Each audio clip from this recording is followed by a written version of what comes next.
Welcome to the All Things Nintendo podcast. I'm Brian Shea from Game Informer, and this is a weekly podcast to discuss all the biggest news and games from the world of Nintendo.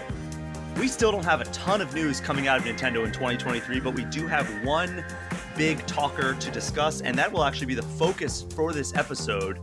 Joining me to chat about that is the New York Post's MMA reporter, the co-host of my other podcast, Ground and Pwned, and former games journalist Scott Fontana. Scott, welcome back to All Things Nintendo. How are you doing? I'm doing great. It's great to be here. I thought I was one and done, so to get a second chance, maybe I can make up for the sins of the past. I don't know. Did I get anything wrong last time? I don't even know. I don't think you did anything wrong last time. I think that, we're both pretty busy, so sometimes our schedules don't fully align here, aside from when we record our other podcasts together, but even then it sometimes doesn't align fully. Sure. However, when this news came out, I was like, I know one guy who I've got to have on this show, and that is Scott Fontana. And as you are aware from your first time coming on the show, normally we start every show with the rundown of news, but, not a whole lot of news this year so far, aside from a few beats here and there, and then the release of Fire Emblem Engage last week. But we're going to build our entire episode around the one piece of news that we did get, and that game is GoldenEye 007 for Nintendo 64. I've heard of that one. Yes, it's one of the big ones, one of the heavy hitters in the N64 catalog. We'll talk about kind of the legacy of that game later, but I guess we'll kick it off with the news itself. Starting today, GoldenEye 007 is available as a part of Nintendo Switch Online's expansion pack. And this version remains faithful to the original game, so not a whole lot of enhancements, but because the Nintendo Switch Online feature set is what it is, you can actually achieve online multiplayer for the first time ever in an official capacity. So Scott, that's kind of like how when you and we did a share play session on PlayStation 5 to play TMNT Shredder's Revenge a few weeks ago. Yes, that's almost how this works, where there's a single session and everybody kind of just joins that session from their own localized version of the expansion pack. Similar in that way. You do have to have the subscription, but you're still playing on one person's system, more or less. That's kind of the way. They're like the server in a sense. Yes, they're basically hosting the game and everybody joins that way because the Switch Online feature set is that way. It works for Mario Kart 64 and stuff like that as well. So it's available today on Nintendo Switch Online. And additionally, presumably as part of an agreement between Xbox, because, Microsoft owns Rare and Nintendo probably made this agreement with them. GoldenEye 007 is also available as a new update to Rare Replay on Xbox One, as an individual purchase on Xbox One and Xbox Series X, and also available through Xbox Game Pass. And the Xbox version does not include the online multiplayer of the Switch version, but it does include modernizations, including dual analog stick controls, which is a big one for me. That's huge. Native 16:9 Ultra 4K resolution, which is another big one. A consistent refresh rate and full achievement support, Scott. Those are all pretty good improvements. I'm not going to lie. It's definitely worth sinking your teeth into, I would think. But it's so funny that we have, there's this game that it's coming out on two different platforms, but it won't be the same. And as I drop my water over here, and and then there's of course the one that's kind of locked out, and that's Sony. It's such a weird situation when they announced this. It was it had to be complicated, but it sounds appealing on the two platforms. It actually is, just for different reasons. It almost reminds me of the situation that I talked about on last week's episode of All Things Nintendo, which is Persona 3 Portable, which just came to all the modern systems for the first time ever. And basically that's the PSP version of that beloved RPG. And some people will argue that's the definitive version. However, because it's the PSP version, not the PS2 version, it makes some concessions. The cutscenes are kind of, cut out in favor of more still images. You can't really walk around the world. It's you get a static image, and then there's a cursor that you can drag along and select where you want to go from there, instead of having your full 3D modeled character walking around a full 3D modeled world. So there's some concessions in that regard where people are like, oh, I wish we got Persona 3 FES. Or in an ideal world, we would have gotten a combination of those two versions, because Persona 3 Portable adds things like being able to control your teammates instead of having the AI control it, or being able to play as a female protagonist that actually goes through the story a little bit differently than the male protagonist, which is in the other versions of the game. So it's like I wish they could just combine best of the both worlds into one unified version, which is kind of how I'm feeling like I wish that GoldenEye was in this regard, where it's like, all right, Switch, I know that they want to remain mostly faithful to the N64 versions when they come over to the Nintendo Switch Online expansion pack. Otherwise, why not just release it as kind of like a standalone thing instead of being a part of this subscription service? I would argue maybe just do that. Yeah, I I think would that give them money. They could have my money. yeah, it seems like it would be a good idea, but who knows? Like, it sounds like this is a very complicated thing between Xbox, who owns Rare, MGM, who owns James Bond, Mm-hmm.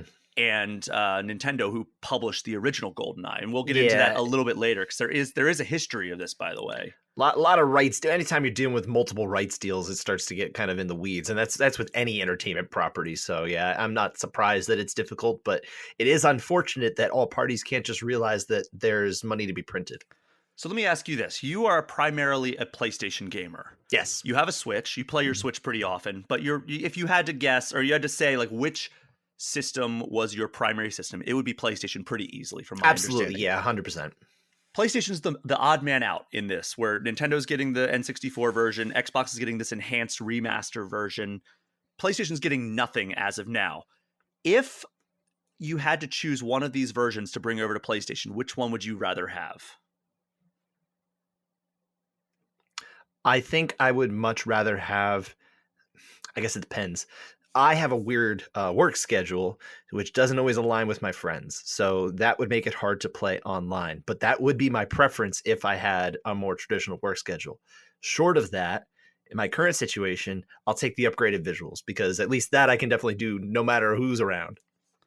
Yeah, I mean, the dual analog stick is such a big thing. That's a game changer. I mean, I haven't gotten my hands on it, so I don't know if it works well or what, but like Can't the be fact worse. that yeah, I mean, I'm lucky in that I was able to secure one of those N64 Nintendo Switch controllers. Okay. So it will actually feel like I'm playing the original GoldenEye. Again, we're recording this before the update actually goes live, so I haven't gotten hands on either version, really. I have Xbox Game Pass, I have Nintendo Switch Online expansion pack.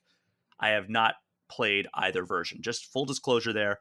However, I'm excited that I have the N64 controller because that is definitely the way to play any of these N64 games on Nintendo Switch Online, just because that controller does not translate well at all to modern Anything. gamepads. Yeah, nothing. Yeah. So, yeah, I want to spend this entire episode talking about kind of the importance and the legacy and really the history of the development of GoldenEye 007. So, I guess because GoldenEye 007 is such a seminal entry in the console first-person shooter market, I want to ask you, Scott, what was your experience with first-person shooters prior to GoldenEye? Prior to GoldenEye, it was probably just about nothing. I wasn't one of those kids who played Doom or played Wolfenstein or anything like that. I had friends that did, but like my parents, we didn't really get games like that. So it just wasn't something that made its way into my hands. And even, I had friends that had, let's say, like I said, more lax parents and things like that. But even when I went over there, we were usually playing other things, right? So GoldenEye was really my introduction to first-person shooters in general. And my one buddy in particular, Adriatic, he was a big, he always had the game. Like he had every game. He always had the system ahead of everything. So like whenever there was something out, I could just reliably go to his house and I could play that. And GoldenEye took up, I would say, close to a year of our lives in childhood. That's it? When I say that, I mean like hardcore. Nothing else was really entering the picture. So for me, before GoldenEye, I had some modest experience with the FPS genre. I remember going to a friend's house, and he had Wolfenstein 3D on his computer. And I was just like, what is this? Like, you're kind of like, shooting. You couldn't really tell what they were. I mean, they were Nazis, but you were shooting like these men just kind of like walking around this like castle and playing that. And then like, obviously Doom was huge back in the day. So I played some Doom, even though it wasn't really something that I was really allowed to have in my house. Yeah, similar. And then my cousin had, I don't know what you call it. He copied a version of Duke Nukem 3D to a floppy disk for me. and I was playing that, and then my parents discovered I was playing that, and they put the end to that pretty quickly. Yeah, I'm not surprised about that one. And that one in particular is mostly geared towards adults. Yes, it is. That's probably another one. I don't remember if I played it before or after GoldenEye, but I definitely had experience with that one too. Yeah, those were all kind of like my entry points into the first-person shooter genre. But I never really owned one, aside from that copy of Duke Nukem 3D that immediately got taken away, until GoldenEye. GoldenEye was the first-person shooter that I ever owned and ever poured a significant amount of time into. And yeah, we were absolutely obsessed. Like, sleepovers were just built around playing GoldenEye basically until the sun came up. Yep.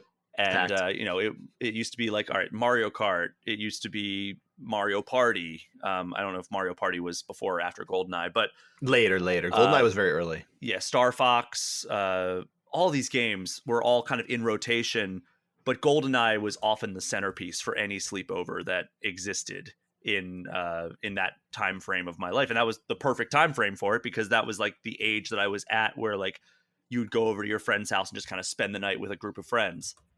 And everybody's sleeping on the floor, on the couch, wherever you could find space. But like mostly it was just playing video games until eating pizza until the sun came up. And those were the days. I couldn't do that today as a 35-year-old man. I would just, completely fall asleep by about midnight. Not me. I could definitely play it well into the night. I'm a creature of the night. My hours are at night. I'm often working past midnight. So it's, that wouldn't be an issue. So let's get into the history a little bit here of GoldenEye 007. So it launched in 1997 from British developer Rare, who had, prior to that, put out games like Donkey Kong Country, Banjo-Kazooie, Battletoads, all kinds of great games. They had a really good relationship with Nintendo up to that point. And I'm getting a lot of my information here from a 2004 presentation from game director Martin Hollis, who he was giving a talk at a developer summit. And he said that talks between Rare and Nintendo about a game based on the GoldenEye movie starring Pierce Brosnan began around 1994. So 3 years prior to release and 1 year before the movie released, if I recall. Yeah. So I mean, I'm sure like MGM was like, hey, we want to do something cool with this movie that's coming out. Like, we think it's going to be a hit. And they're probably like figuring out what they wanted to do with that. And back in the 90s, like movie licensed games were everywhere. It's not like today where it's like a game is like tied so close to a movie and it's like an anomaly. But like in the 90s and the 2000s, that was like commonplace everywhere. And a lot of them were pretty bad, to be honest. But and actually Martin Hollis acknowledged as much as in one of his talks, where he was like, you could look at this a couple of different ways. You could look at it like, oh, well, everybody just expects, I'm paraphrasing here, obviously. He's like, everybody expects movie licensed games to be rubbish, or James Bond, cha-ching, people are going to love that. It's a great thing. He's like, for me, I was like, that's an interesting challenge. And so according to Hollis, the game was originally kicked around as a 2D platformer for the Super Nintendo, mostly thanks to how successful the team was with Donkey Kong Country, because the first game had come out in 1994, and that was when talks had begun between MGM, Nintendo, and Rare. Which, I mean, I can't even envision that, but it would not have been as good as GoldenEye, I would imagine, or the GoldenEye that we got. One would think. Yeah, so I mean, think about all like the 2D sides. I immediately, what's like the 2D side-scrolling adaptation that comes to mind when you think of like that style of game being adapted from a movie or a TV show? From a movie or a TV show? I mean, like Super Nintendo, Sega Genesis era. I don't know. I mean, generally when I think of, platformers and that have some shooting elements, especially in, that kind of era, I'm thinking of Mega Man X, but that wouldn't be very similar. I don't imagine that the GoldenEye game would come out and be very similar to Mega Man X. I'm thinking everywhere from the Home Alone game to the Toy Story game to the Toy Story game. Yeah, okay. The Lion King and Aladdin games that came out around that time. Yes. So obviously a wide range of quality in those titles I mentioned. Yeah, that's but fair. all adapted from movies into a 2D platformer / action game format. I played a lot of those like from the NES era. Like I've had definitely played the Tiny Toons game. Oh my god, way back. Tiny Toons was the stuff, by the way. That was a great show. Like, I loved watching that show. I mean, I don't know how it holds up today. I think it's very dated now, but yeah, I would bet. But so that was the idea initially. It's like semi kicked around, not really settled on anything. But Hollis actually said he pushed back on that idea, saying the team should be more ambitious and actually make a 3D shooter. And he had been researching the capabilities of the next Nintendo system, which was known as Ultra 64 at the time. And he thought it would be like, oh, we should make the game for this platform, which they did not even have a development kit. They didn't know how the controller was going to work, nothing. So once they decided, like, that might be a good idea, let's investigate that. They originally envisioned it as an on rails shooter, like an arcade game / Saturn game called Virtua Cop. I don't know if you ever played that game. I remember it, but I didn't play it. So it was an on rails shooter that like think about any number of online or on rail shooters like House of the Dead, Time Crisis, anything like that. And then the team kicked around the idea of maybe doing an on rails mode and a standard FPS mode that you can toggle between. Like, all right, well, you go into this mode on the cam or in the menu, it'll take you through an on rails section, and there's another section that you're not on rails. And so those were the ideas, but it was basically the initial pitch was like Virtua Cop, but without the light gun. And Martin Hollis was big on like kind of being like simplicity in his pitch, where he's like, yeah, I could write a 40-page design doc. I think he said the original design doc for GoldenEye 007 was like 9 pages, and like the first page was like basically that pitch. It's like Virtua Cop, but without the light gun. And it's like, all right, and starring James Bond. So that was kind of the simplicity of it. But they had no idea what the controller of the N64 would be like. So they needed to design the basic concept of this game without really designing how it would play, which is just a wild thing to think about because it's a brand new system. Yeah, I mean, how can you conceptualize this thing that you don't really have experience with? It's hard for me to kind of put myself in, like, and especially because of the transition from Super Nintendo to N64 really was like a very big jump in terms of the type of game that was being made anyway. Like you were getting away completely. It wasn't like when Nintendo and NES jumped to Super NES, where it was just like, okay, it's similar, it's more powerful, but more or less the games are going to be kind of made in a similar way. Maybe you can do some different things, as we saw with like Star Fox and even Super Mario Kart, right? But here it's not even remotely close. You got polygons and all these things, so crazy. Yeah, so Hollis had this quote about the start of the development. He said, quote, "So admittedly, the game control and even exact genre were very vague in the original document, but the design was very concrete in every other way. It listed which levels from the film would be used, which characters would feature, what weapons there would be, and what visual effects there would be." And he said that the first year of development that they didn't have any real development systems in place, so they just worked on art assets, like kind of creating the environments, and then creating an engine that could actually use like skinned characters, like putting like characters that look like the people from the movie. Sure. And the team spent a lot of this time designing the levels based on movie locations. And here's something that was actually very surprising, given how controlling a lot of movie studios can be, from what I hear from like developers that have worked on them. Apparently, MGM and Eon Productions gave Rare like a lot of freedom with the license and let them use like locations and weapons from other Bond films, as well as locations that weren't seen in the films at all. And this is why other characters from James Bond movies that aren't GoldenEye appear in the multiplayer. Though I found an article from 2019 from Ars Technica saying that Sean Connery wouldn't sign off on his likeness to appear in the game. So Rare, they had all of the classic Bonds in there in addition to Pierce Brosnan, and they decided to remove all the other classic Bond skins because they couldn't get Connery. Yeah, I think you can actually access through Game Shark some of the images of the past Bonds. I kind of remember doing that. Well, that was another thing that they had was, in addition to the skins in multiplayer, they were going to have, like, if you had different save files, each one was going to be represented by a different classic Bond. So, like, instead now it's just like all Pierce Brosnan if you have the different save files. So that was another thing that you could I guess they kept them in the files, and you had to access them basically through hacking the cartridge. Yep. So ultimately, they talked about Virtua Cop being one of the biggest inspirations, but they had 3 games that they really looked to for inspiration. Do you want to guess what those 3 games are? All are from basically that era. I mean, I guess you have to at least start the guessing with Doom, right? That's one of them. Virtua Cop is the other one. So do you want to guess what that third one is? The third one. Is this like an out of left field kind of thing, or? Kind of, but it's also one of the most influential games of that period. And that console, if that helps. And that console, let's say Super Mario 64. Correct. You did Okay, it. hey, So look yeah, at that. Virtua Cop, Doom, and Super Mario 64 ended up being their biggest inspirations. And they also looked at movies like Hard Boiled and other John Woo movies for like action inspiration. So they could have like the set pieces and like the explosions and everything. Wise choice, by the way. So they looked at Virtua Cop and Doom for how approachable the controls should be, especially once they learned about the single analog stick N64 controller. And then they remember that two separate like on rails and like kind of free movement mode that they were talking about, like maybe having like two separate modes. Yeah. They actually kind of carried that idea forward into the final game, because if you press the R shoulder button, it almost transitions to what Hollis referred to as Virtua Cop mode, where like you can't move anymore really, and instead it's just like you're free aiming, you know? Oh yeah, I do remember that, and I always hated doing that. Yeah, I didn't like that either. It was Never like for, like, understood why precision that was shots. there, to be honest.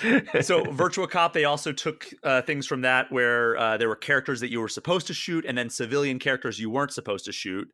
Unlike Virtua Cop, though, the team wanted the NPC characters to react to like the way that players moved and behaved. And then according to a story on the making of GoldenEye on the unfortunately passed away website Now Gamer, the team considered making the player disconnect and reconnect the N64's rumble pack to reload your gun. Oh no. Have you ever heard of that?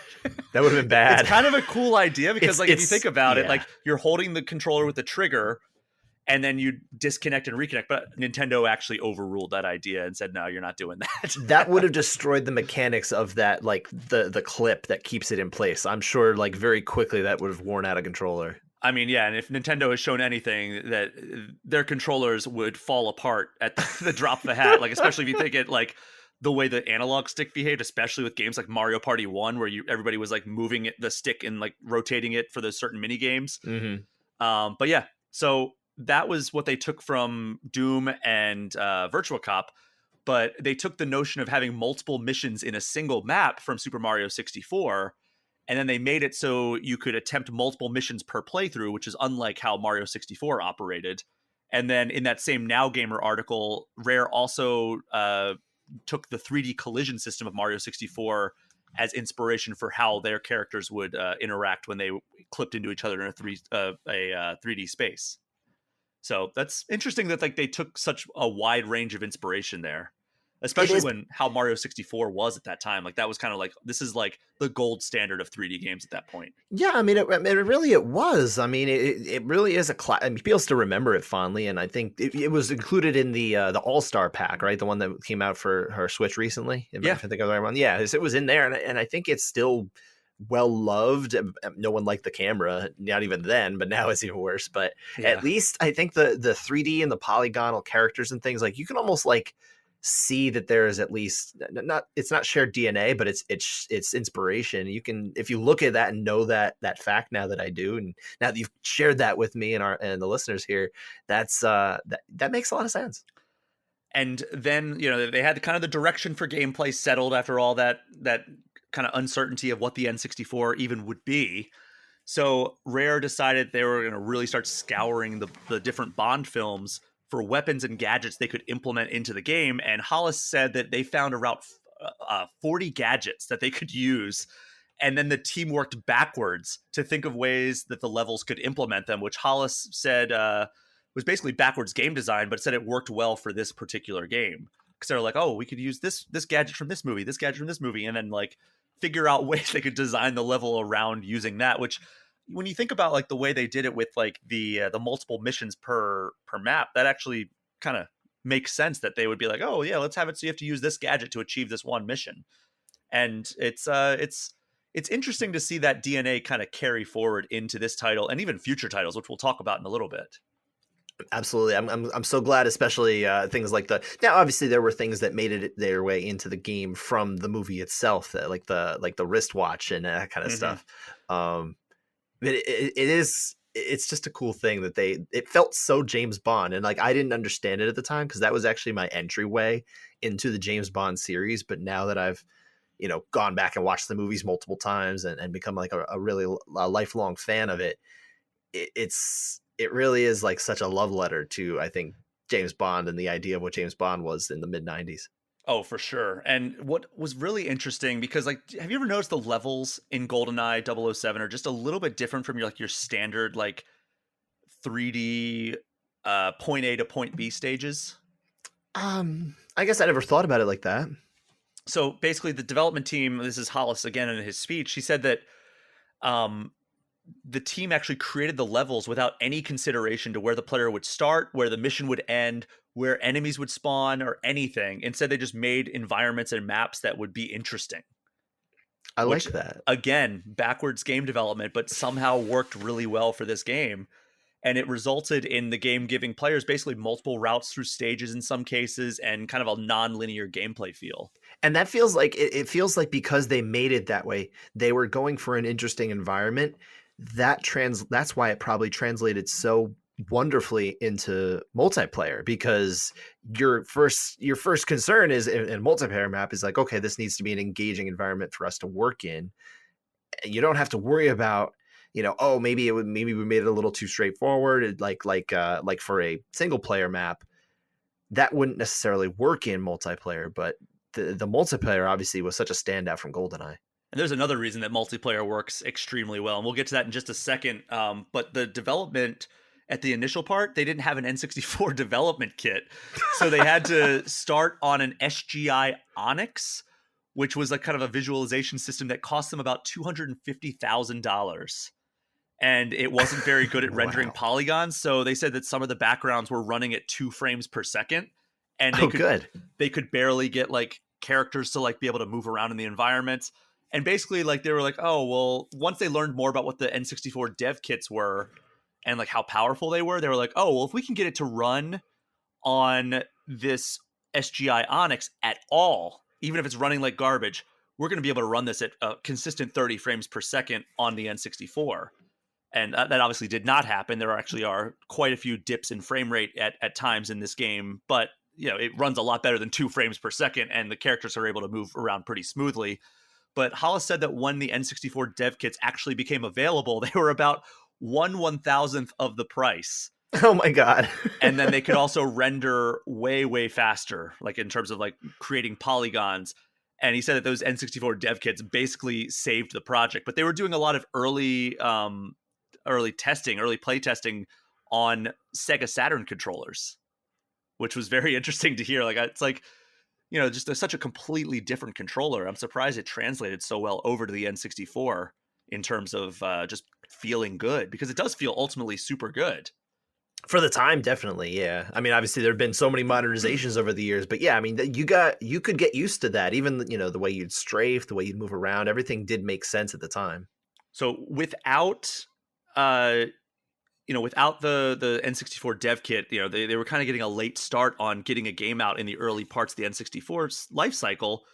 So basically, it took Hollis, and he said mostly his a programmer named Mark Edmonds, about a year to get the engine working to the point that players and enemies could move around. And because of that drawn out timeline, they missed their first deadline, and management was like starting to panic a little bit. And the options seemed to be either to cancel the project or hire more people to get it done. And thankfully, Rare hired more people to get it done. They put them on GoldenEye. And one of the people that they added to the team was a programmer named Steve Ellis, who implemented multiplayer as an afterthought, pretty much. Did you know that multiplayer was just added like super late into the project? I did not. That's ludicrous. Just imagine if they never put that out there. This game would have been like fun, and then we would have moved on. So basically, according to N64 magazine in 1998, I found an old article from 98. The multiplayer was added 6 months before release. And another in Retro Gamer magazine in 2004, they had a designer David Doak, I'm assuming that's how it's pronounced. But Steve Ellis took the single player code and reworked it to play in multiplayer, which the team in turn spent their evenings playtesting in the lead up to launch.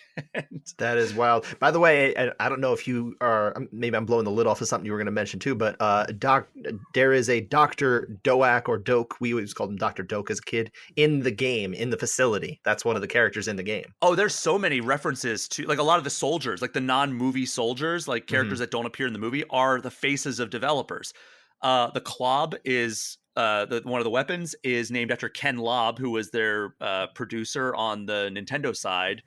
And then there's a few other weapons that are named after people that are members of the Rare team. Like when there's not something that's a license from a movie, chances are it's going to be somebody on the team, which is a very interesting thing. So yeah, I would imagine that is a reference to David Doak.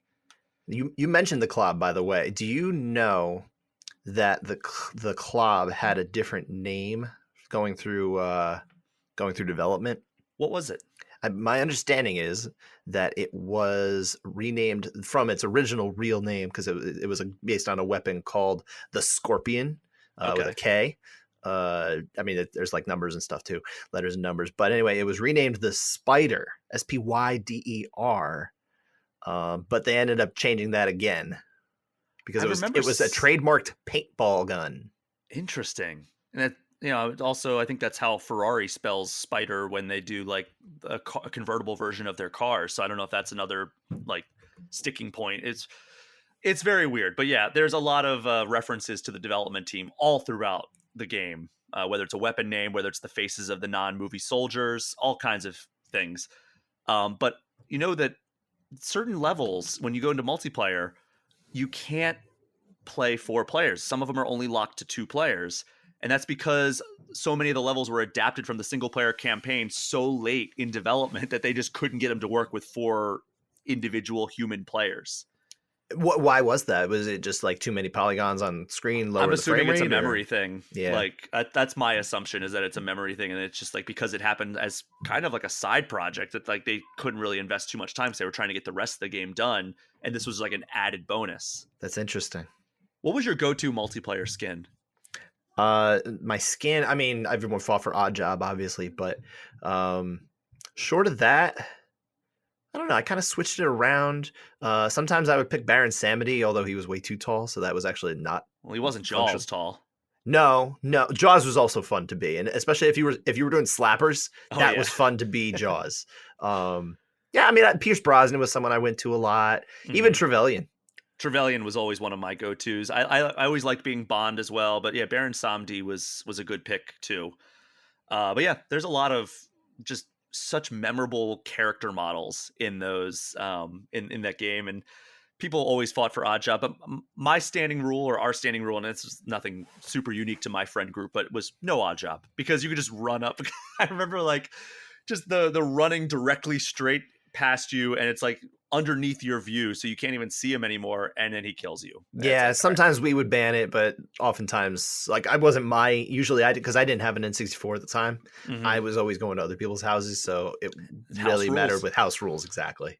Did you know that Ellis was also partly responsible for implementing all the cheat codes? No, but that's another great addition. Yeah, some of those cheat codes, and that was ultimately the way I convinced my parents to allow me to keep playing GoldenEye, was paintball mode. Because it made it so that I could be like, no, look, I'm not killing them. I'm just like shooting them with paintballs. Like, because it basically made anywhere a bullet hit, it was just paint. Which of course they still fell down dead, but But yeah, they could just be like taking a nap. I don't know. Sure, of course. So here's the part where they're getting close to the finish line here. Once development ramped up, the team was regularly doing 80 to 120 hour weeks, according to Hollis. And he said that he himself averaged about 80 hours a week for about 2.5 years that the project was in development. That sounds horrible. That sounds awful. But thank you for your sacrifice, sir. Yes, it was a great game. And he says that really only the last year of that was spent making the game itself, because now all the pieces were in place. The AI was already written. Most of the art assets were done. And then when the team made the AI of GoldenEye, they tried to make it so obvious to the player that they like had implemented all these like cool ways that the AI will interact with you. So like they were like, what's the point of having good AI if like the player doesn't even notice? So they would have like a radius where like gunfire would alert enemies, and the fact that like silenced weapons had a much smaller radius, and like if you fired multiple gunshots, the radius would increase. And then in the one thing that Rare decided to do that was kind of like a weird thing, but like ultimately served the play experience, was they decided to not let enemies see through windows, because they wanted to encourage stealth, and that would encourage players to spy on enemies through windows without having to worry about being seen, so they could get the drop on them. And otherwise, it lacked any other forms of being able to hide yourself. So it makes sense. Yeah. Yeah, so they were, I mean, it is a pretty advanced AI system, and they actually had like all these other ideas that they wanted to do that even like 10 years after the initial design doc in this speech in 2004, he was like, yeah, we still don't have AI that can like do this. Like he wanted some of the AI people, like when a gunfight broke out, he wanted some of like the civilian characters to like run for cover under the tables or stuff like that. And he was like, yeah, it's like 2004 and we still don't have that. So Well, like we were a little ambitious in that regard. that's interesting. But yeah, so GoldenEye launched on August 25th, 1997, immediately receiving critical acclaim. Do you know what the Metacritic score of GoldenEye 007 is? I definitely don't, but I'm just gonna ballpark it because it sounds like it would be either really good or really bad. I'm going to go high. I'm gonna go 82. 96. Wow, even better than I thought. That's great. And Game Informer was actually on the low end of the spectrum, giving it an 8.5 out of 10. Boo. Do you remember the first time you played GoldenEye? I don't like have a distinct memory. Okay, you know what? Actually, I could probably tell you what I could guess what I was doing. I came over to my buddy's house and he's like, yeah, let's play multiplayer. And, I never played it before. He showed me the buttons and everything. And we're playing in the complex. Mm-hmm. And it's just proximity mines all over the place. And I'm just walking in and just blowing up and he's just laughing. It's so much fun. And we are going to talk about the weapons of GoldenEye and the final segment of this show. But yeah, that mine was very similar in that regard, where I was over at a friend's house, one of my better friends, and he's like, "Hey, this game GoldenEye just came out. Do you want to play it?" And I'm like, "What's that?" And they're like, "Oh, it's the James Bond movie." I had not heard of the movie at that point. I mean, it was out for a couple of years, almost 2 years at that point. Yeah, close to it. And yeah, it was just like, this is super fun. We've got to play this all the time now, and we did. We played it constantly from that point on. Do you remember what like you were most drawn to in those initial times of playing GoldenEye? I would say, I mean, it was probably just the idea of playing, like, competing against my buddy in this respect of, like, trying to go against each other. It was probably something along those lines. But, I mean, at that age, you're just kind of playing. Yeah. I mean, mine was just basically like kind of like the multiplayer and the chaotic nature. And then like eventually I was like, oh, there's a single player too. And then I went over and played that, and that was super fun. I got like hyper fixated on getting like all the best scores and knocking out all the missions and everything. And that was just a blast. And of course, like that unlocked additional things. Like once you got through it, like it gave you additional options in multiplayer, which was always super rewarding. And then you'd be like, hey, I unlocked this in my save file. Come over, let's play multiplayer with these new options that we unlocked. Yeah, we went hardcore, especially in one particular summer. I guess it would have probably been the summer of '98, between sixth and seventh grade. And yeah, we went hardcore in chasing all of the cheats and trying to unlock them all. I want to say there was one that it was like in the archive. You had to finish in like 50 seconds or Oh my something God, it was absurd so like hard. that. Do you remember that one? Did It you was ever the knock that hard- one out? I think I knocked all of them out at one point. Yeah, Like we that got was just them all too, me but that was playing a tough every one. single day, right? Like that was Yep. all I was playing at that point. Yeah. And I think I finally got it, and I was like, never again. Because like they also take into account the cutscenes and everything. Like not the cutscenes, but like how long it takes to like load in. Like it does like the little like 360 spin around James Bond. Yeah, you gotta sit And there then and you let got it to build get up. through the menus, and it's like, oh my God, come on. And it's so frustrating. I don't think they took into account how hard that would be with like the cutscenes factored in. Sure, but you know what? We were able to get there, and I distinctly remember like us like I don't know if we were jumping around, but we were definitely celebrating. Oh yeah. I mean, it was quite an achievement. Probably like one of our greatest accomplishments in life up until age 12, 13. Yeah, it felt like it. Like anytime I remember, like this is kind of veering off course here, but like I remember one of like the time that I beat Ganondorf in Ocarina of Time for the first time. I remember I was standing up, like watching it on the TV. My hands were shaking. I had like the pit in my stomach, and then it happened, and I was just like, "Oh my God, I did it!" And like I felt like the most accomplishment I've ever felt in my life at that point. But yeah, all the GoldenEye 007 like super hard not achievements, but like missions and accomplishments and unlocks, those were right up there with that. Now, do you remember, because I don't think this was actually a thing like in the time that people were playing, but like years later, maybe I'm wrong, and you can correct me if you actually know this information better, but I remember years later, I want to say it was somewhere in the early 2000s, learning that there were actual like C button, direction button combinations that you could enter in, and that would actually create the cheats too. I think I knew that too. But that didn't, that, if I recall, and again, maybe I'm wrong here, but this is from memory. I could swear to you that this, no one even knew about this until it was like put out there years later. And when I found out about that, I like dug out my N64, which I wasn't really using as much anymore to that point. And I'm like, I got to do this. I got to see what this is all about. And it worked. And I was like, this is wild. I'm trying to think did I know this about at the time? I remember I had the Prima guide for the game. Sure. And like reading through that religiously, trying to find any little edge that I could, both in single player to get these missions accomplished, but also so I could have like edges in multiplayer because right, you want to know the map, yeah. Super competitive during those hangouts with friends. And you can be competitive gamer. I've played with you. Especially when I've had a couple drinks. Well, that too, but you know, after the game came out, you know, I think the legacy of the game, as well as it was reviewed and everything, I think in retrospect, especially in like the early 2000s, people were like, yeah, that game is super important. In 2001, to celebrate Game Informer's 100th issue, this is before my time, but we did a list of the top 100 games of all time. And we gave GoldenEye the number 16 spot. Okay. In 2001. I wonder where it would sit today. Well, we have updated this. Over every 100 issues, we do a new version. Okay. In 2009, to celebrate the 200th issue, Game Informer did it again with the top 200 games of all time, and GoldenEye landed at number 32. Okay. This is the only time that I was involved with it. In 2018, we did the same thing for our 300th issue, so top 300 games of all time, which was, by the way, one of the biggest undertakings I've ever been a part of in at Game Informer. That was a massive project.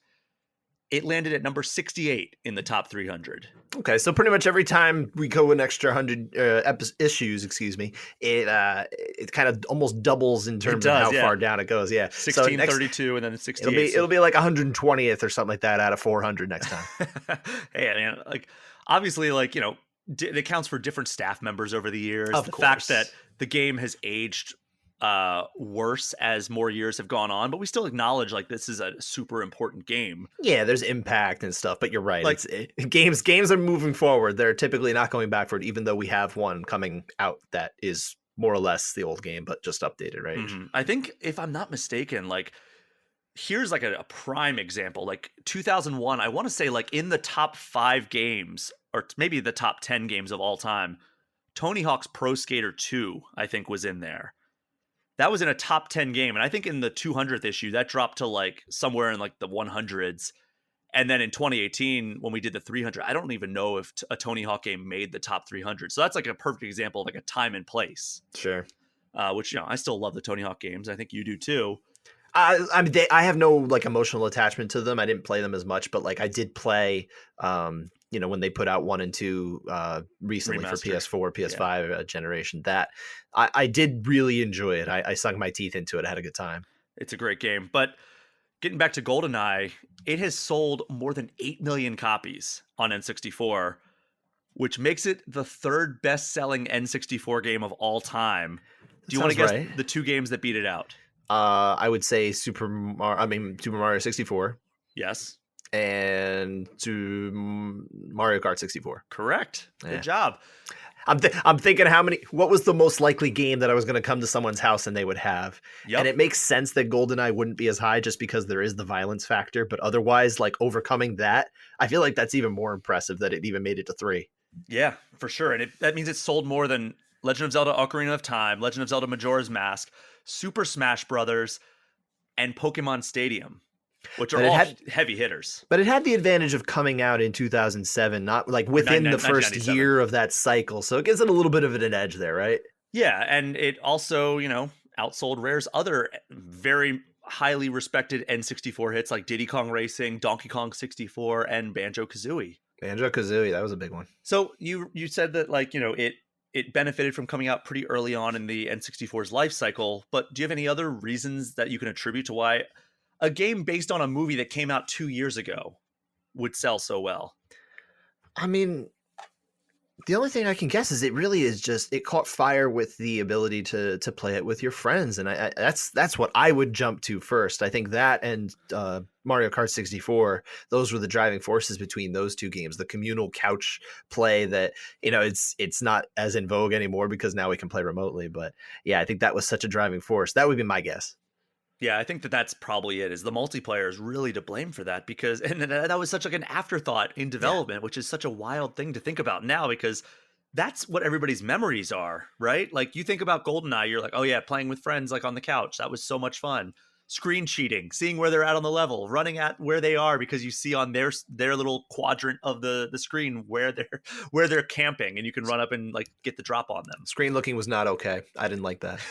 But it was an essential part of the game. I know. I tried not to do it, but like you had to keep up. So I would try to be honest. I'm trying to be honest gamer here, and that's not a way to win. So sometimes you had to do it. There is a game that came out, I want to say in 2015, called Screen Cheat, and it's a 4-player like local shooting game, and all the players are invisible on the map. So what you have to do is look. You're looking at where you are. You have to look on the other quadrants of the screen to see where they are in relation to you, so you can shoot them. I see. So you're like, oh, wait, well, they're looking at this wall. I am standing in front of that wall. I guess they're in front of me, so I should shoot.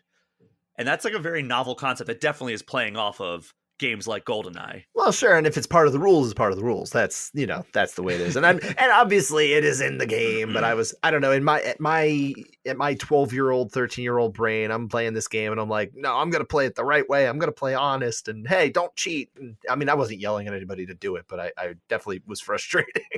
Yeah, and Martin Hollis, the director that I've referenced a few times here, he attributes the strong game design, novel concept for the console market, being a first-person shooter for consoles that actually played well at the time, and the overall popularity of the Bond franchise for the game's success, despite the game coming out nearly 2 years after the movie.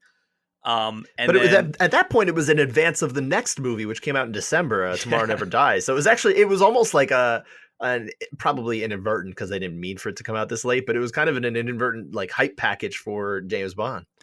And then Ken Lobb, who, the Klobb is named after, he was the producer and like Rare's main contact with Nintendo. He pushed Nintendo to send extra copies to Blockbuster video locations to get the games in more players' hands, because at the time, Nintendo was actually pretty anti-rental, but this worked. It kind of started like a like grassroots, like people talking on the playground about this game they rented from Blockbuster. And that's another element of why this game might have been successful. That's fascinating. And then Game Informer, GoldenEye. A lot of G's around here. Like you look at like kind of like the most important shooters of all time, and GoldenEye really does stand shoulder to shoulder with the titles like we mentioned before, like Doom, like Wolfenstein 3D, Quake, and then like its future contemporaries like Halo Combat Evolved.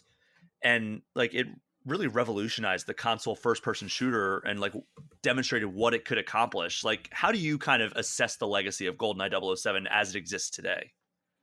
I mean, I would have to kind of jump off of what you said here. It really did kind of prove. I feel like it was like the test case, or like the proof that these shooters didn't have to be on your PC, right? You didn't have to do it with a mouse and WASD. You could do it with the controller in your hands, and that would allow you to do it from the couch. Which at the time, I mean, yeah, I know that there were ways to do, Doom multiplayer and that kind of thing, but it really just wasn't a mainstream idea. So we're still talking about couch co-op, and the fact that you were able to get this communal sense of these shooters, it really proved what we've now seen for, 25 years, that multiplayer shooters drive the market. I mean, they're the biggest games, like more or less, right?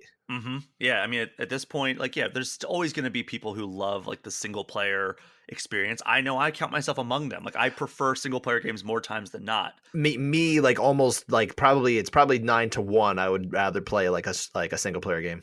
Yeah, I mean, it's pretty much the way I am as well. But yeah, there's something about a great multiplayer experience, especially one that if you have friends who can come over, sit on the couch with you and play them, it's just hard to beat, right? Like, I mean, Overwatch, I was just stuck on Overwatch, the first one. Hmm. From the time it launched, I think through like the early to mid parts of 2020. So mid 2016 when it launched to the early to mid parts of 2020. It's like, wow, that was a lot of time that was like a daily player for me. And it's one of my favorite games of all time. But then you look at my top 10 games of all time, I think 8 of them are strictly single player, and like one Sure. of them might have a multiplayer component that is more than just like Pokemon battles, like one-on-one Pokemon battles. Yeah. Um, but there's a lot more to kind of the GoldenEye story here after it launched, kind of like looking forward to like the way that this game has continued to live on over the years. So kind of the legacy of this game, according to a 2006 interview with Retro Gamer magazine, Martin Hollis said that MGM asked Rare to actually make a sequel based on Tomorrow Never Dies pretty much right after GoldenEye came out. And Rare, they said the quote that I saw was, Rare turned it down without hesitation Wow. because they said they were pretty sick of James Bond at that point. Think about it. They were working 80 to 120-hour work weeks. Sure. No, that's fair. And they said they wanted to pursue other projects like that weren't James Bond.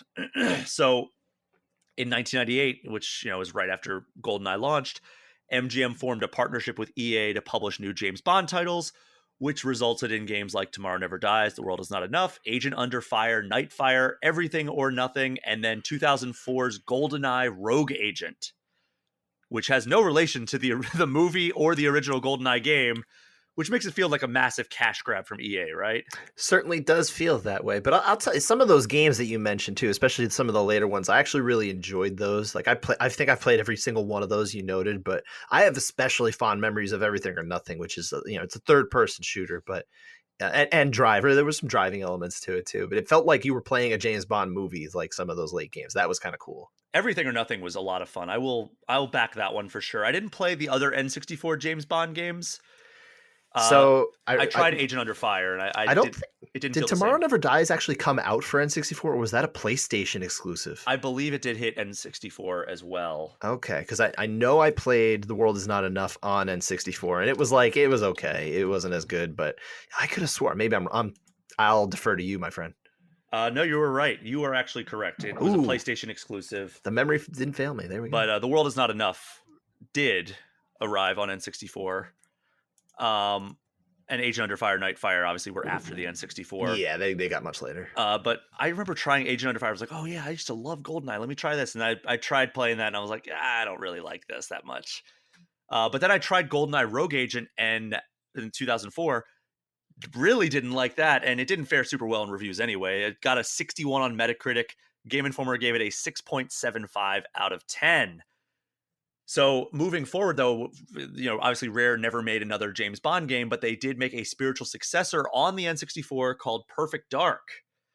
And I don't know about you, but I know that a lot of people look at Perfect Dark as the superior game. I think it's pretty objectively so. I love Perfect Dark.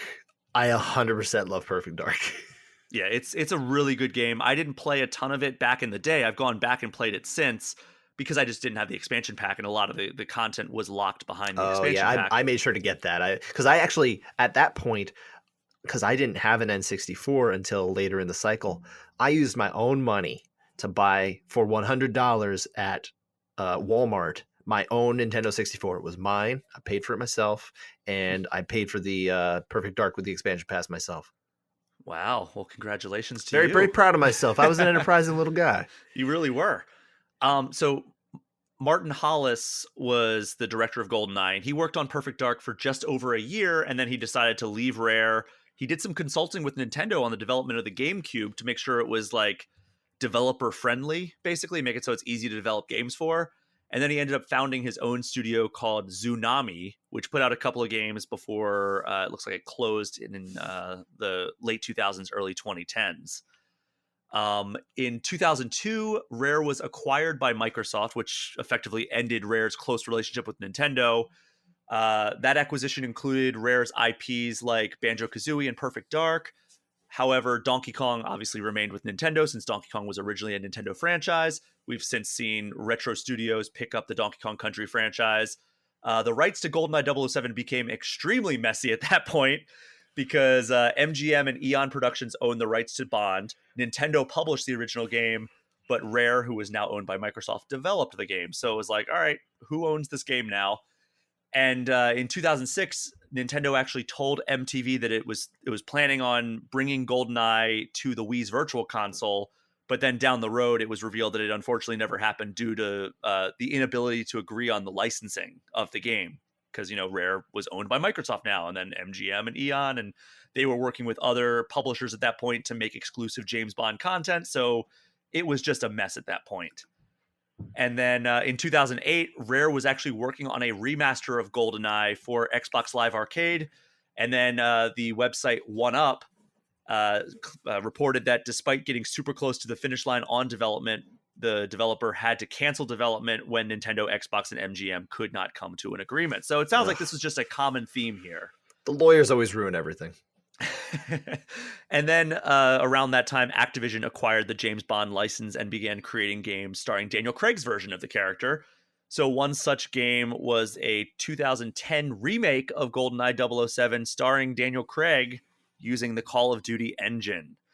So did you play this version? I did not. I actually have it on, so I'll borrow games from the library sometimes, which is, by the way, a great resource. Go to get a library card if you don't and see if they can borrow games from there. It's Grab a book while you're at it. Oh, please do. I encourage that as well. Having said that, it is one of the games that I've had on my list for several years, but it's like, we're talking about console generations back, so it's not a priority. And, it actually started as a Wii and 3DS exclusive, but then a year later, there was an enhanced version released on PS3 and Xbox 360. Yes. And then in 2012, Activision released its final James Bond game titled 007 Legends, which I don't know if you played this game. I unfortunately reviewed it. It was my time before Game Informer, but it basically transported Daniel Craig, his version of James Bond. It started with some Skyfall-like cutscene, and it transported him to various missions from different Bond films. And it was meant to be a celebration of all things James Bond in the series' 50th anniversary, but it was absolutely bashed by critics when it came out. The highest Metacritic score coming out of this game was on the PS3 version, 45 out of 100. Super. That's usually a good sign. And the lowest was the PC version with an awful 26. Game Informer handed it a 4 out of 10, and that was Activision's final Bond game, and we haven't really gotten a proper AAA Bond game since then. And now, well, hold on, we'll get to the future. Now we have the original game of GoldenEye 007 available once more as of today on both Switch and Xbox. Finally get the kind of the realization of those 2006 and 2008 reports that it was coming to either Wii Virtual Console or Xbox Live Arcade, only they're modern versions of them through the Nintendo Switch Online expansion pack, and then Xbox Game Pass, if you want to call that the modern version of Xbox Live Arcade. We have kind of full circle here. Nintendo and Rare finally have like a project coming out together again, albeit a re-release of an old game that they once published. And it's not GoldenEye related at this point, but we have Project 007 to look forward to, Scott, from the Hitman studio IO Interactive, which, if you think about the way that Super Mario 64 influenced GoldenEye in having multiple missions in a single map that you can accomplish, that makes it feel like a perfect fit for the Hitman developer, who also has multiple missions in a big sandbox that you can go and complete and get through the mission how you want to. if they're not going to do, a first person shooter in the vein of, because they've tried and failed so many times that I don't need them to do that again. But if they're not going to go down that road of first person shooter James Bond, I think this is a match made in heaven for IO and James Bond, the property, to go into that. I'm a big Hitman games fan, as you know, so it to put James Bond in there, it just feels right. I'm looking forward to that project. I hope they knock it out of the park. So that was announced in 2020, if I'm not mistaken, and we still haven't really heard too much about it. I'm hoping we hear something from that game this year because I'm getting a little impatient. I selfishly, like, especially going back through and doing all this research for this episode, I was like, oh my God, I'm kind of like frothing at the mouth to play like a brand new AAA made in the 2020s James Bond experience. But this release today should really sate some of that hunger, right? I would think. I mean, it'll be nice from a nostalgic perspective, but candidly, it's not the same. It hasn't really aged super well. Like, I've played on a cartridge on an N64 GoldenEye in the time since this game came out, probably about 5 or 6 years ago. And it's just like, oh yeah, the first person shooter genre has far exceeded what GoldenEye was able to accomplish. And it's just hard to go back to. Like, it was almost like I was talking about, we were, drawing the comparison to the Persona 3 series or Persona 3. I wish I started with Persona 3 instead of starting with Persona 5, because it's easier to move forward in a series like that instead of knowing all that Persona 5 offers, then going back to Persona 4 Golden, which is what I did. But I was still like, oh man, this is a really great game, but I wish they had these quality of life improvements from Persona 5. And now going back to Persona 3, it's like, oh boy, yeah, there's a lot that I miss from the more modern versions. That's how going back to GoldenEye 007 as a fan of first-person shooters feels today. Hey, I have a question for you. Kind of going back to the actual idea of GoldenEye itself from the time. Did you have a favorite of the solo maps, the single-player maps? I loved playing, honestly, the initial map. What is it called? It's not Complex, is it? Damn, yeah. What language? Complex. I know. Sorry about that. No, Complex was never actually a level. That was only a multiplayer map. I was just thinking of like what. Yeah, it was called Damn, and it was DAM for all you children out there. Yeah, and it was very fun to kind of like it gave you such a perfect explanation of what this game was without just bashing you over the head with like a tutorial. It was a fantastic introduction to the way it was. Like that was like the perfect first level. I think you're right. And there were so many parts of that level that, like, because as you remember, if you played it on Agent, you would have fewer objectives. You play it on Secret Agent, you'd have different ones. And then you played 00 Agent, there was even more. So there would be, if you started lower, maybe you wanted something less difficult, you would just kind of do the sprint to the end and do the jump off the dam. Yeah. But then if you did more, you could really open up and you'd find that there were different parts of the level that you didn't even know about. And that I thought was really cool. Which really speaks to that kind of backwards game design methodology that the team took, having no access really to the N64 development kit at the time. They're just basically creating interesting levels that they think that players would like to move through. Yeah, absolutely. So, there's actually, the IO interactive game is more than likely, again, we don't know a whole lot about it, but it's more than likely going to be a modern AAA style game in the James Bond universe. There is, and I believe I've told you about this, there is something more in line with GoldenEye 007. There's a developer called Replicant D6 who is launching a Steam early access game this year called Agent 64 Spies Never Die. Yes, I've heard about this game and it sounds cool. And there's a demo that I have downloaded on my Steam, my PC in Steam that I haven't fired up, but I've been meaning to. And this, again, made me want to scratch that itch. And basically, they very much lean into the inspiration of GoldenEye 007. I mean, it's called Agent 64. And the game features graphics inspired by N64. They tout proudly 1997 style AI. And then so I kill one enemy and then they come to the source of the gunshots. What's going on? And then I shoot them. And then multi-objective maps, just like GoldenEye. But the cool thing is there's also a level editor that you can create your own campaigns and share them with the community. Oh, that's neat. That sounds fun. I don't know how much time I'd be able to devote to that, but it does sound like a really cool thing that you could do. Scott, is there anything else that we need to say about GoldenEye overall before we transition to the final segments of this episode? I mean, I would just I don't think I've stressed it enough. How could you? But I love this game. I have so much affection for this game, and so many good memories with my friends. It really was like at a perfect time in life, and it was right before things, I think, because life gets a little more complicated the older you get, right? This was early middle school. We weren't as bogged down by some of the things that you get exposed to as you get older, and it was really just like a perfect piece of my life before things got a little more complicated, and I'll always remember it fondly for that. Yeah, I think you and I were kind of at that perfect age for a game like this to hit, and I hope that some of the listeners here were as well, and they have the same fondness that you and I have for this game, and they enjoyed this kind of deep dive into the history of this singular game. We've only done a few of these. I did a deep dive on the Mario Kart franchise as a whole. I want to say that was like middle of last year to celebrate the anniversary of that franchise. I did a deep dive on Banjo-Kazooie, another rare title. And, we've done a few here and there, but Street Fighter was another one that I did a deep dive on. But yeah, GoldenEye, I think, belongs in the conversation for one of the most influential games of the 90s and one of the most influential first-person shooters of all time. 100%. So, Scott, we are going to take our only break of this episode, and when we get back, we're going to do definitive ranking, and guess what? It's GoldenEye related, and then get an eShop Gem of the Week from you. We will be right back.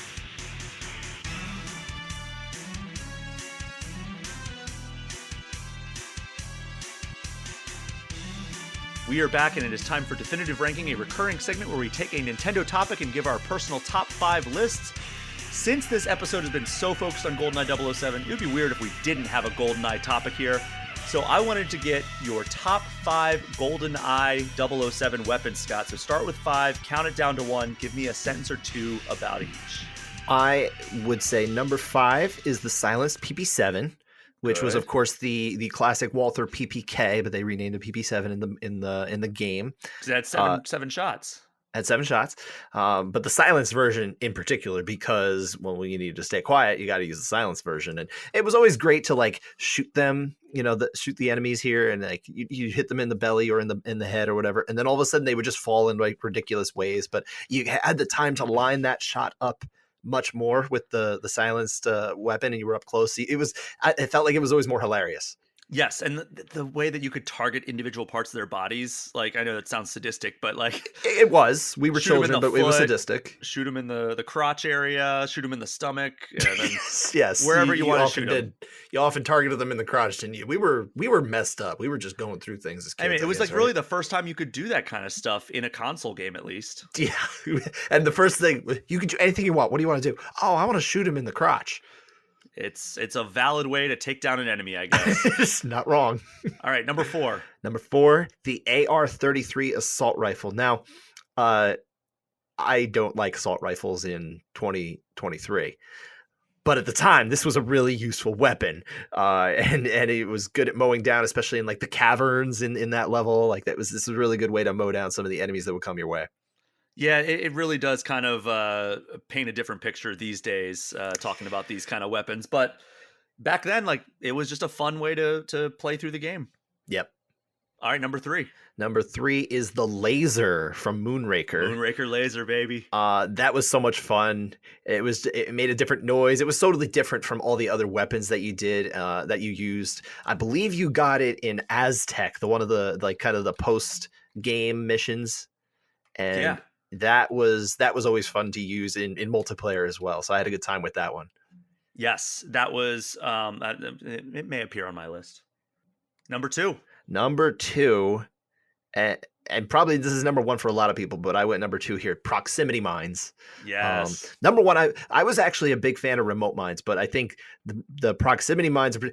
By the way, did you know anyone who used timed mines? No. Why would No, they were stupid. That was a useless weapon. But remote mines were good. Proximity mines were just, it was chaos. You were just sowing the agents of chaos throughout the level, and all of a sudden somebody would walk through and you would just cackle. It was such a good way to get somebody, right? Like, they have no idea it's there. Oftentimes, because like the fidelity was so low, it was just impossible to see them. So you would just be like walking through like complex. The walls are all the exact same shade of gray as the proximity mines. All you can really spot is like the little red dot. And yeah, but usually it's too late by then. Was it a red dot? I thought it was a green dot for the I thought it proximity. Am I wrong? alternated. I thought it Oh, did I? alternated between red and green. Maybe I'm wrong. Oh, hey, memory's crazy at this point. It was a dot that was not gray, though. That's true. All right, number one. Number one, the RCP-90. Yes. that was the one you'd always try to get. At least me. It fired just you just emptied a clip ridiculously fast, and I mean it was kind of like a needle gun, but eventually it would just get you very quickly, and I had a lot of fun using that. That was based on apparently the P. I didn't know this as a kid. I think we all probably know it now, but it was the P90 is the real weapon. Yeah, and it's such a fun level. To this day, it's not my license plate anymore, but my license plate used to have like some combination of these letters with a couple other ones. RCP-90, yeah. And I always just looked at my car and I was like, my license plate is pretty darn close to RCP-90 from James Bond. It's such a great weapon. When you got to your car, you had to make the noise of like you would make when you'd pick up a weapon or pick up ammo. It would be like that little click. All right, so I'm going to count on mine really quick. I only have two that you did not have on your list. Okay. Number 5, the gold PP7. Okay. One of the most powerful weapons in the game, if not the most powerful. Just like one-shot kill of the golden gun, but faster shooting, unlike the golden gun. Right, it was distinctly different from the golden gun. Yeah, because it was just like the same firing rate as the PP7, but it was golden gun, so it one-hit kill no matter what. Number 4, rocket launcher. Okay, yeah, this was a good one too. That was so much fun. And you'd see your enemy off in the distance in multiplayer, and you'd be like, what do they have? Oh, they have and then like suddenly it's too late because you see the rocket barreling towards you, and it's just so much fun to see that. In a similar vein, speaking of too little, too late, proximity mines, number 3. And then for all the reasons you said. And then the same thing for all the reasons you said on number 2 and number 1. I'm going to say number 2, RCP-90.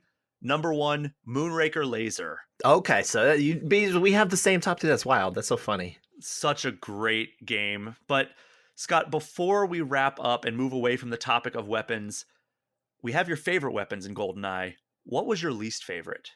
The Klob was terrible. It was so bad. Poor Ken Lob. I felt like this weapon was almost in there as a joke. I mean, it wasn't. It clearly wasn't, but like it wasn't accurate. It didn't hit hard. I don't think anyone ever used it. I bet you, like, you could probably say, like, there was probably someone out there who's like, all right, you're only allowed to use the Klob because you're too good. So you the only way you're able to fight us in multiplayer is you have to use the Klob.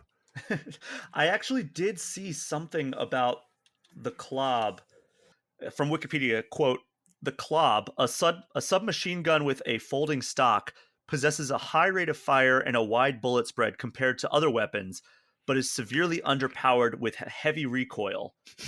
So what we're saying is it has these bad features, but it also has these bad features. Yes, exactly. So, but you could dual wield it, but that was about the only advantage that the Klob had. That's still useless. Yeah, that was so terrible. It was not a great weapon by any stretch of the imagination. Would you disagree with my choice? Is there another one? From my memory, I think that's the worst one I can think of. Maybe there was something I liked less, but it was, yeah, I remember never liking getting the Klob, but the name stuck with me. And then when I found out why, I was like, okay, that makes sense. It is very funny that they gave the Nintendo representative for them the just god awful worst weapon in the game.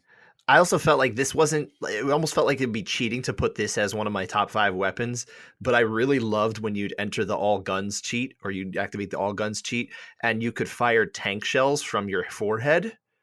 That was fun. That was insane. And I loved the heck out of that. So that gets like a distinct honorable mention, but it didn't seem fair for the top 5. That's fair enough. Yeah. And I think that's a wrap on GoldenEye, Scott. We did it. We chatted about one of our most influential games from the 1990s, one of probably our most influential games of our entire childhoods. It's time for our final segment now, the eShop Gem of the Week. Not GoldenEye related. I don't think Agent 64 is coming to Switch, at least not announced yet. So this is going to be our sole non-GoldenEye part of the show. What do you have for your eShop Gem of the Week? Mine is GoldenEye 64. No. Available now on Nintendo Switch Online expansion pack. It is indeed. Mine is totally unrelated. It is a racer called Horizon Chase Turbo.